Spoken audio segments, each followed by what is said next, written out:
হজরত মূসার কাহিনীর রয়েছে নানা অংশ, যেমন আল্লাহর সঙ্গে একান্ত সান্নিধ্য ও কথোপকথনের পর্ব, ফেরাউন ও তার দলবলের প্রতি মূসা এবং তার ভাই হারুন আলাইহিসসালামের পক্ষ থেকে ঈমানের দাওয়াত ও শত্রুদের সঙ্গে তাদের সংঘাতের পর্ব, মিশর থেকে মূসা আলাইহিসসালাম ও বনী ইসরাইলের বের হয়ে যাওয়া এবং পানিতে ডুবে ফেরাউন ও তার দলবলের মৃত্যুর মধ্য দিয়ে তাদের নাগপাশ থেকে বনী ইসরাইলের মুক্তি লাভের পর্ব।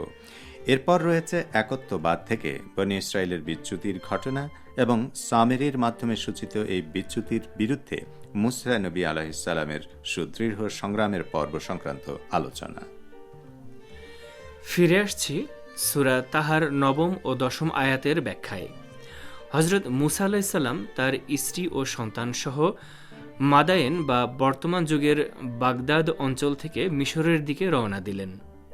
শীতের এক অন্ধকার রাতে তারা পথ হারিয়ে ফেলেন। হজরত মূসা আলাইহিসসালাম শীতল আবহাওয়ার কারণে আগুনের সন্ধানে বের হন। এমন সময় মূসা নবীর সন্তান সম্ভবা স্ত্রী বেদনা অনুভব করতে থাকেন। অন্যদিকে এলো প্রবল ঝড়। একই সময়ে হঠাৎ দূরে আগুনের মতো কিছু একটা জিনিস মূসা নবীর চোখে ধরা পড়ল।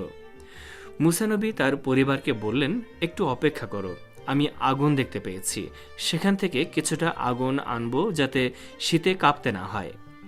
আগুনের কাছে এসে মূসা আলাইহিসসালাম শুনতে পেলেন অদৃশ্য থেকে তাকে বলা হচ্ছে, হে মূসা, আমি তোমার প্রতিপালক, তোমার জুতা খুলে ফেলো, কারণ তুমি এখন পবিত্র তুবা উপত্যকায় রয়েছ।